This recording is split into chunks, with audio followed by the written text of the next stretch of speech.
From JBS Studios in Greater New York, this is the JBS News Update with Teisha Bader. I'm Teisha Bader with the JBS News Update for Monday, July the 19th, 2021. Ben & Jerry's said today that it will end sales of its product in the quote-unquote occupied Palestinian territory, apparently meaning it will stop selling in stores located in Jewish settlements in the West Bank when its licensing agreement expires at the end of next year. JBS reached out to the Vermont-based ice cream giant's public relations director asking about those who might see this decision as being supportive of the BDS, the Boycott, Divestment, and Sanctions campaign that seeks to delegitimize the State of Israel. We were told that Ben & Jerry's is not engaging in any further interviews at this time, and were directed to Ben & Jerry's statement, which says in part, "We believe it is inconsistent with our values for Ben & Jerry's ice cream to be sold in the occupied Palestinian territory." Israeli Prime Minister Naftali Bennett responded to the Ben & Jerry's announcement, saying the company has decided to brand itself as an anti-Israel ice cream. "This is a morally wrong decision," he said, "and I believe it will also turn out to be a business mistake."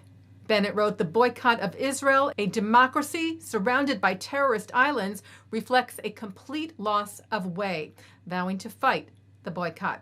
Israel's Foreign Minister Yair Lapid said the decision represents a shameful surrender to anti-Semitism, to BDS, and to all that is wrong with the anti-Israel and anti-Jewish discourse.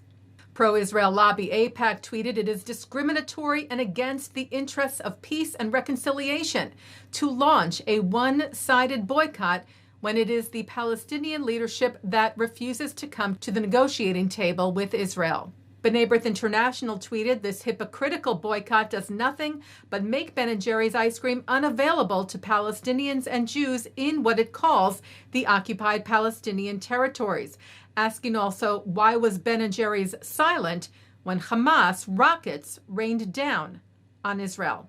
The American Jewish Committee tweeted, "This bad call by Ben & Jerry's reflects its shameful surrender to a campaign to single out Israel, led by the bigoted BDS movement, which 80% of American Jews see as infected with anti-Semitism. We prefer our ice cream without a topping of bad politics."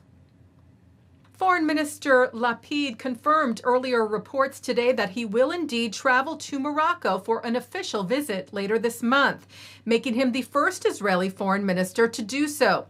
Lapid tweeted that he spoke with his Moroccan counterpart Nasser Bourita about the trip as part of the renewal of full diplomatic relations with the kingdom. After 20 years, Israel and Morocco renewed their ties last year after the signing of the Abraham Accords.